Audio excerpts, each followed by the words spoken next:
Andrea Hollingsworth, welcome to the conversation today. Hi, John. It's so awesome to be here. Thanks for having me.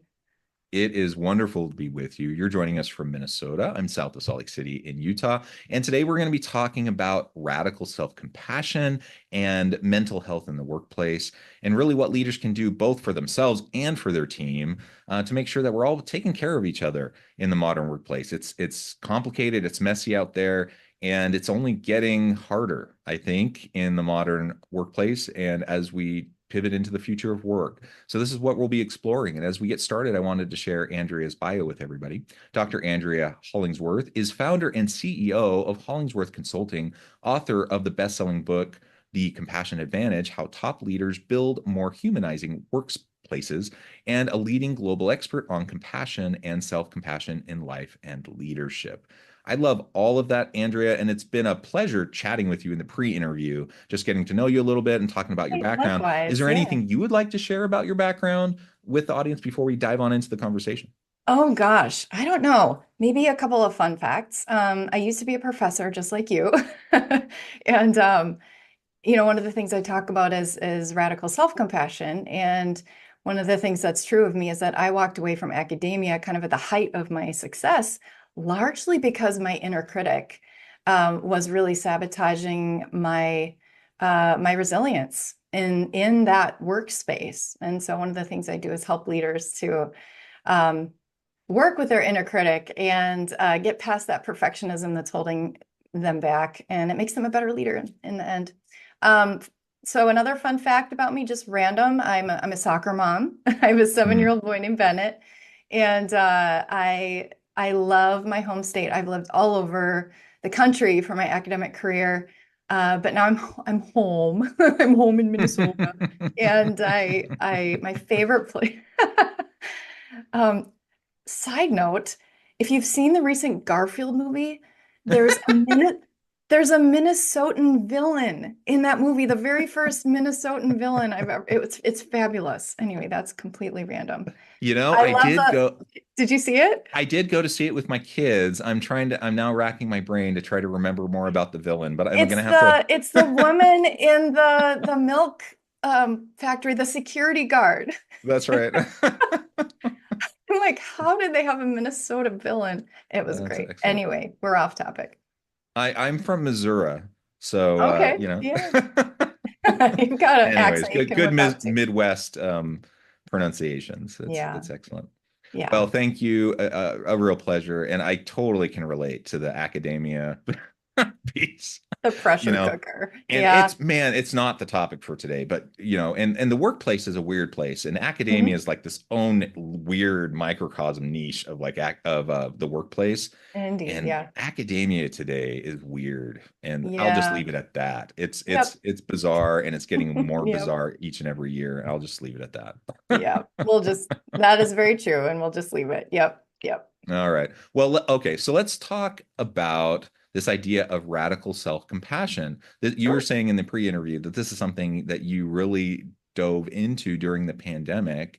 Can you tell us more about the kind of why behind that and Sure. what that exploration led you to? Yeah, absolutely. Well, I mean, I have a story about why I really started to dive in to this whole topic of self-compassion. It has to do with my burnout in my previous profession as a professor, and I can tell that story if you like. But basically, I was bludgeoning myself along with this inner message of I'm not good enough, and I probably never will be. And I completely burned out. I just couldn't do it anymore. But I find that message is really pertinent for people today. I began talking about self-compassion and compassionate, living and leading during the pandemic. There's a lot of like struggle and suffering out there today. I think for a minute when COVID started to sort of, ease up, we all thought, okay, we'll just get back to quote unquote normal, whatever that means. But, it's still really, really tough out there just on many, many levels. We've got politics, we've got the economy, we have a mental health crisis on our hands. Yeah. We have a climate crisis. We have so many layered stressors that people are dealing with. And it's a total pipe dream to think that people can leave that at the door when they come to work. And so uh, what I do is I help leaders, number one, work with their own, what I call, what research is called maladaptive perfectionism, and that inner critic and that pressure to be always on and to silence and stuff their own suffering, because that actually prevents them from being aware of the people that they're leading and empathetic and then action oriented in how they can help, the suffering of those on their team. It really does start with being kind to yourself. So I call it radical because we really need a high octane approach to being Mm. kind to ourselves, but also holding ourselves accountable.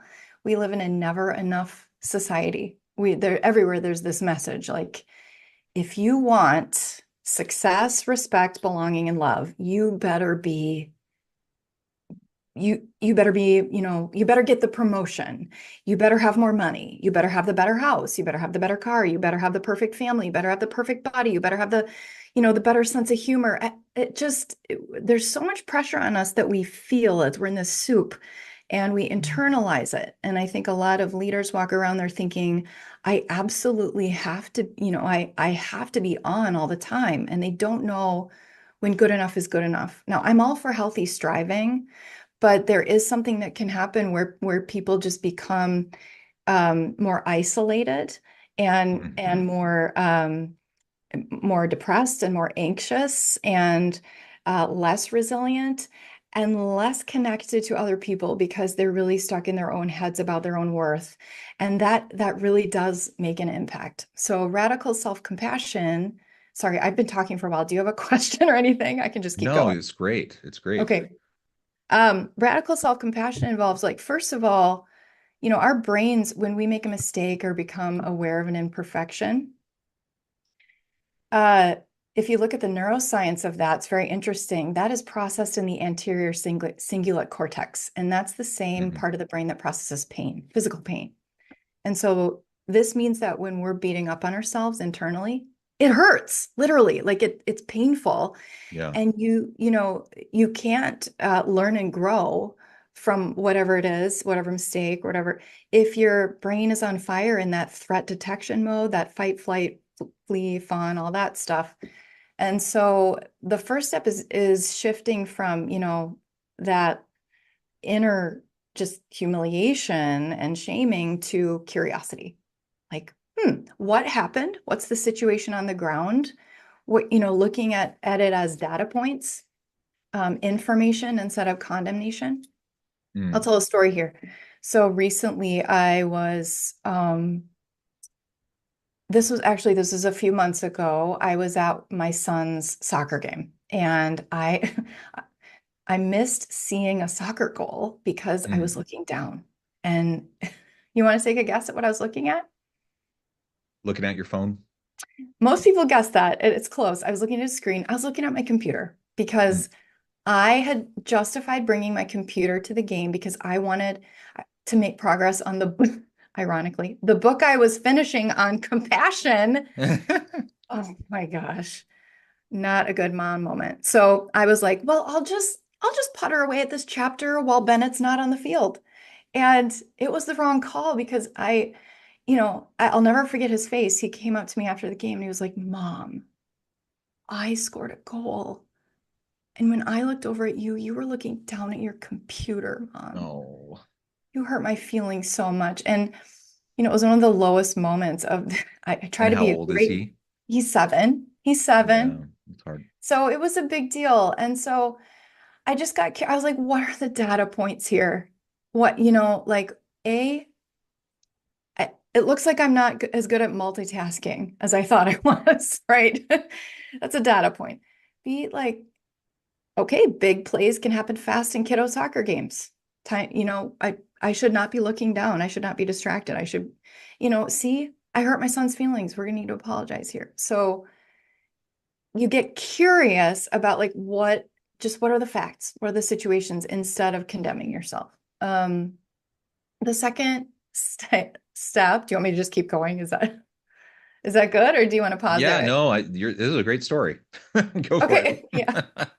It's a sad one, but it illustrates because of course, like in my old kind of shame-based maladaptive perfectionistic days, I would have immediately gone to like, I suck. I'm the world's most horrible mother.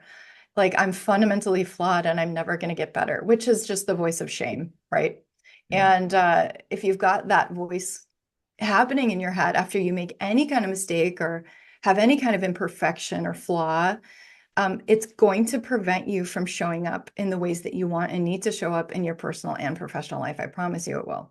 So anyway, and then the second thing is just to connect. So curiosity is step one. Step two is connection. So here you reach out to people who can assure you that like you're not alone. You know, you're a human like the rest of us. And also this mistake or this flaw, whatever, doesn't define you. You're bigger and better and stronger and more well-rounded, integrated person than whatever just happened. So in this case, there was a soccer mom who had been sitting next to me and had watched the entire train wreck happen. Her name is Cecilia. She's a friend of mine. And she didn't say anything in the moment, but when I got home and I was making Bennett some macaroni and cheese and hot dogs, God help me, um, we need to get more nutrition in our house. But He probably loved it. he loved it, of course. Yeah. So I texted Cecilia and I was like, such a bad mom moment, with like the crying emoji and and the irony that I was working on a book on compassion too, right? And she texted me right back and she said, like you're an amazing mom. Don't beat yourself up. You've seen so many, great moments with Bennett and you'll see so many more.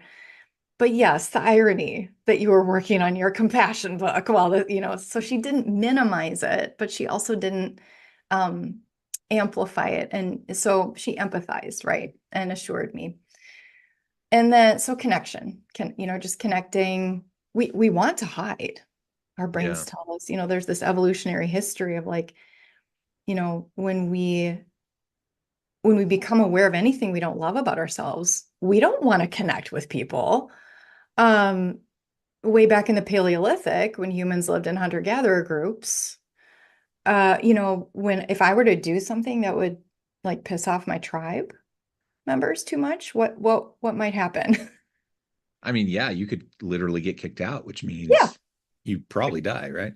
exactly. Exactly. Like Alone, it's like that show Naked and Afraid. Do you ever watch that? It's I like, except, haven't, but yeah, I know. yeah, of it. It's like you can't tap out and, Yeah. get your granola bar and go home to the suburbs. Anyway, our brains tell us, no, imperfections mean you're not safe and you might die. So that's very old evolutionarily speaking. And so we have to consciously be like, no, I'm going to connect so that I can get over this. And then the third step is commitment. 3 C's: curiosity, connection, and commitment. What are we committing to? Well, first of all, working to be more kind to the way that we talk to ourselves in our own minds. That actually does matter, and it's big in terms of mental health. And so, I like to do this exercise with audiences where I have them think about something that they regret, like something that happened or they did or said that they just are not loving, right? They think about it and they notice, what is their inner critic telling them about this, right? And it's usually very, very harsh. And you know, think about something that you recently said or did, John, that you're not loving. Like, can you get in touch with like what's that like that kind of gnarly inner part of you telling you? Like, you don't have to tell me, but I'm sure it's not very nice, right? And so I have them notice what their inner critic is telling them. And then imagine that your best friend just came to you and said, look, I need help. I need your support because I'm struggling with this thing. And it's the very thing you yourself were just thinking about. They made the same mistake. They said the same thing. Hmm. They're not loving the same thing about themselves. And they come to you and they're like, I need help. And then I have the audience members, um, go ahead and real time act out. What would you say to your friend who needed your support? And what I hear is things like, you know, um, Oh, I've done that before. You're not alone. You were doing the best you could in the moment. That doesn't define you. And so we're much easier at extending that to other people than we are to ourselves. And so then I ask people to take whatever they said to their best friend and turn it back on themselves, right? To say, like, I was doing the best I could. I'm only human, you know? I'm going to learn from this and grow and do better next time, kind of thing. But then the other pieces to commitment is you commit to uh, accountability. So, if you don't want to repeat the mistake or whatever it was, you look for structures, systems, people, accountability buddies, things that can help you not do it anymore. And there are times in our lives where, in our leadership journeys too, where we need a little bit of help, like because this thing keeps going wrong. We need to reach out. We need more support. And, we have to actively find ways to protect ourselves, provide for ourselves, and motivate ourselves to change. And so that's also a big part of self-compassion, of course, but you don't do it with shame. You do it with, hey, I'm learning and I'm gonna do it better next time because I'm a human being. And this is all a journey. So uh Yeah. As you were describing that situation, first of all, I can relate. I have 6 children. I've had those moments. I mean, you're just busy and you're trying to juggle yeah, 1,000 things and you want to be there for every last moment, and it's just impossible. And yeah, so, you're going to be there for lots of stuff and you're going to miss lots of stuff. yeah, And the best thing you can do is just to give them a hug and acknowledge it and say you're yeah. sorry and be there for the next thing, right? Hmm. And they'll forgive you. And it's the same thing in the workplace, as a leader. Yes, Like, it I'm is. not going to be perfect. I'm going to get stuff wrong. I'm going to miss Yeah. stuff. I'm going to get stuff right. I'm going to miss stuff. But as long as I put my best foot forward and I try, and Mhm. then I acknowledge when I mess stuff up, like Yeah, that's all my team expects. Like, they don't expect me to be perfect, but they yeah, also don't want me to gaslight them, right? And so right. I just, like you said the word accountability, and that's really Yes. important. And Hmm. it's the difference between, like, as you were describing all of this, I was thinking, we all know people Hmm. who have no sense of shame, guilt, or Yeah. accountability. So Yes. they do things that are hurtful to people, Yes. and they don't care. they Yep.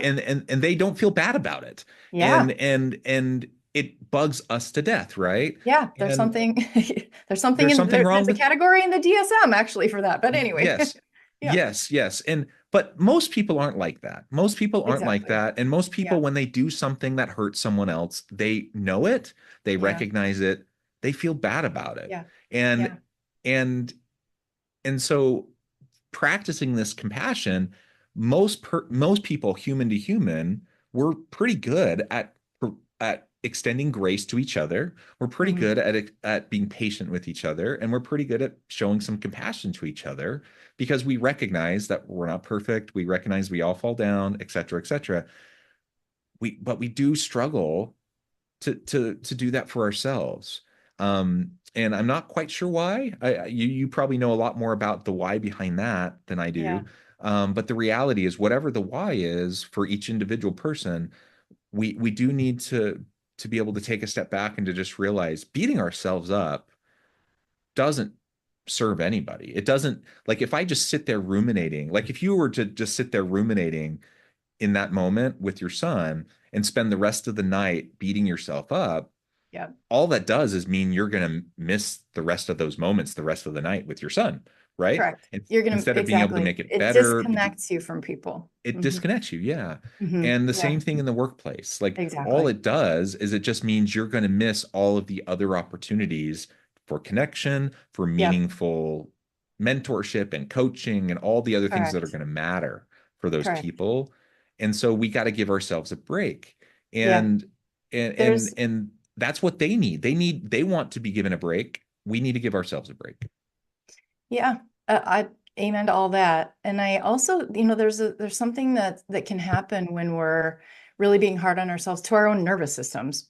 That Mm, we just, there's a lot of anxiety, right? Have you ever been around somebody who just oozes criticality towards themselves mm. and other people? You can just feel it, right? And some of your listeners are out there thinking like, my boss is that person. right? And and so when leaders can learn to work with themselves in a different way with their own imperfections and and share, even share sometimes. There was a study, I think it was Adam Grant and his team that put out a study not too long ago.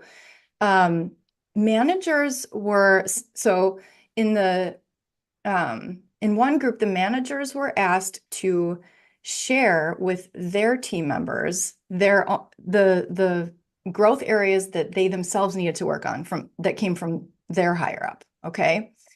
And then in the control group, I think the managers were asked to ask for feedback from their team members about their own leadership style. Okay.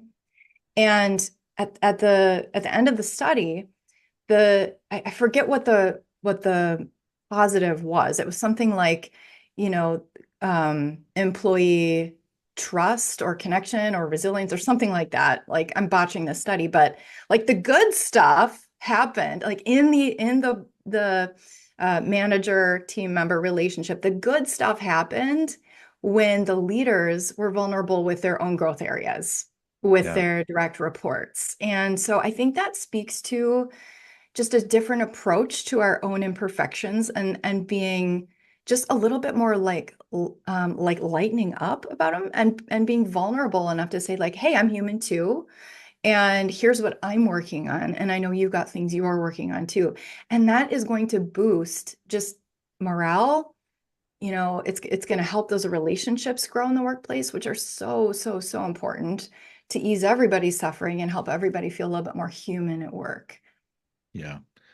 Andrea, we have only scratched the surface. There's so much more I want to talk about with this topic, but I also know you're on a hard stop. You need to get out of here. I I need to let you go. do. I do. So we need to wrap things up. But before we close, I just wanted to give you a chance to share with the audience how they can connect with you, find out more about your work, and then give us the final word before we close. Yeah. I'd love to connect with anyone listening. So my website is hollingsworthconsulting.com. I do keynote speaking. I do workshops for leaders, management groups, and I also do coaching for leaders. And so, yeah, you can go to hollingsworthconsulting.com. You can also find me on LinkedIn. I'm Andrea Hollingsworth, PhD. And then I just did publish that book that I was finishing up at the soccer game. It indeed did get done, in a much less relationship, uh, destroying way. No, it didn't destroy my relationship with my son, but it did get finished. I didn't work on it at any more soccer games though, but it's done and it's out there, and you can find it on Amazon, or you can find it on Barnes and Noble. It's called The Compassion Advantage: How Top Leaders Build More Humanizing Workplaces. Wonderful. It has just been a real pleasure talking with you. Again, there's so much more to Yeah. explore. That's why it's wonderful that you have a book. People go check it out, go find the book, learn more about what Andrea is all about, connect with her, find out more about how she can help you. And as always, I hope everyone can stay healthy and safe, that you can find meaning and Yes. purpose at work each and every day. And I hope you all have a great week.